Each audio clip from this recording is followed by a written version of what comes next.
Yeah, it's going well. The stadium's really good. It's state of the art, it's modern, it's new. I think everyone really likes it, or they tell us that they do. So it's been exciting. I think it's a terrific stadium, and the surface is really good.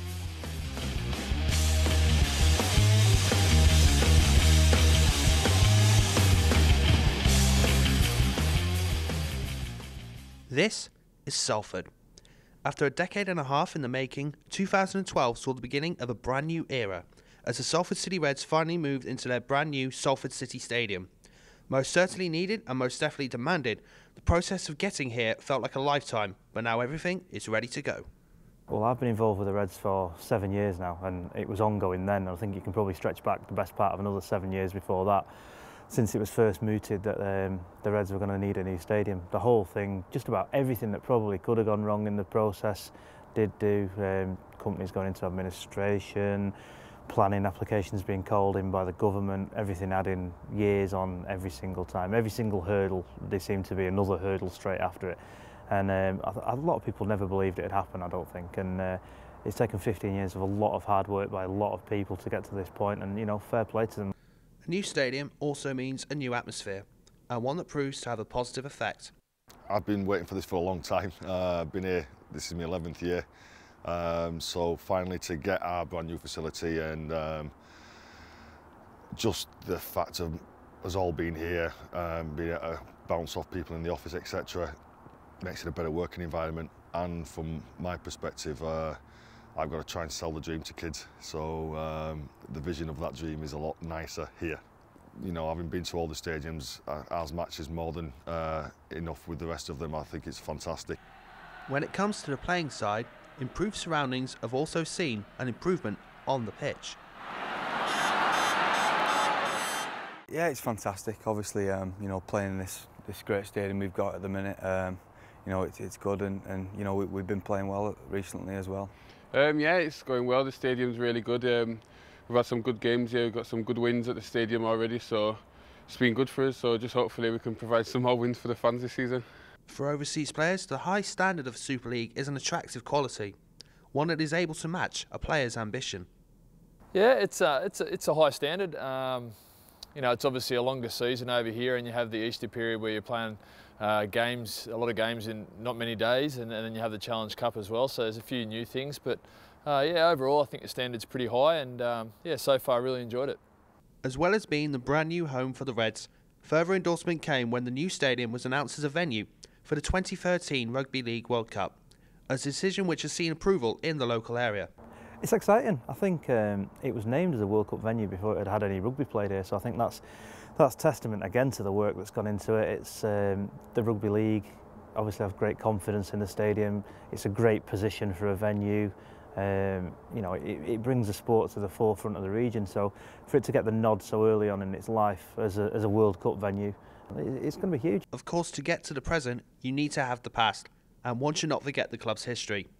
Previously, Old Ground the Willows was the home of Salford Rugby for 110 years, and for the fans, some of them have had a hard time letting go. I think it's been a difficult move for a lot of people. I think people have been used to spending 10, 20, 30, sometimes 50, 60 years standing in the same place, in the same terrace, maybe even the same place that the dads took them and stood for 50 years prior to that as well. So I think an accusation that's levelled at every modern stadium is it's soulless and doesn't have atmosphere, and I think it truly takes a good couple of years for people to bed in and get familiar to the surroundings, and I think that's been the case for a lot of our supporters as well. They've come here, yeah, it looks amazing, there's great views of the pitch, unobstructed views, but you know, there's always going to be a period of time where it doesn't feel like home to them. I mean, my big fear here, I think, was that because it's so open, that the atmosphere and the singing would just disappear off into the atmosphere and up into space and over the motorway, but I think it doesn't. It holds the noise well. People are beginning to find the feet and beginning to stand where they will stand for the next 10, 20, 30, 40, 50 years itself, and you know, it's quite nice to be part of that, I think, at this stage.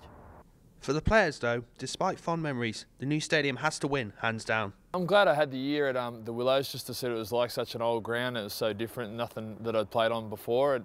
But having said that, I think this facility here is just so much better for everyone, for the players and the fans and everything. So yeah, I wouldn't say I miss the Willows. Unlike many other team sports, Super League does not have promotional relegation. Instead, licences get awarded to each club every 3 years, which depends solely on facilities and self-sufficiency. So was the new stadium essential in order for Salford to retain its Super League status? The modern public expect a certain standard of stadia. You know, they're used to going to Premier League football and that kind of thing now, so the quaint old stadium doesn't cut it anymore. We need to attract new supporters to the sport. We do all the hard work to get them to a game, and you know, they expect to come in and have a certain standard, be it like, you know, decent catering facilities, decent like toilet, baby changing facilities, somewhere for even as simple as for your missus to go and get a wine rather than a pint of bitter, which many of the old stadiums are plagued with. And I think the way the licensing system works, there's no place left in Super League for ageing grounds. It's all about modern stadia and forward-thinking teams playing within them in order to promote the sport. So without the new stadium, I firmly believe Salford wouldn't have been in Super League in 3 years. The Salford City Stadium is the start of a long-term project for the Reds. Whilst designed to help attract better players at first team level, there is also a plan for future talent. Alongside being community-based, the original Red Devils are in partnership with the University of Salford. Since I've been working as a development officer, we've always had a great relationship with the university. We used to play our varsity games down at the Willows. Now we're having the new stadium, it puts a whole new spin on it really. Having this stadium for our varsity means so much more. Makes it a big event. We're hoping to get a lot more crowd there. The plans are long-term, with benefits in one area of the club supporting another. Success on the pitch leads to success behind the scenes, with the cycle reversing if all goes to plan. It's attracting youth to sign, attracting kids to play. The more kids we've got playing, the bigger the talent pool, and the bigger the talent pool, you're going to get more kids that want to play for their hometown team. And I know within the club, like I said, moving here and all the departments being together has helped us bounce ideas and work on strategies and getting more kids playing.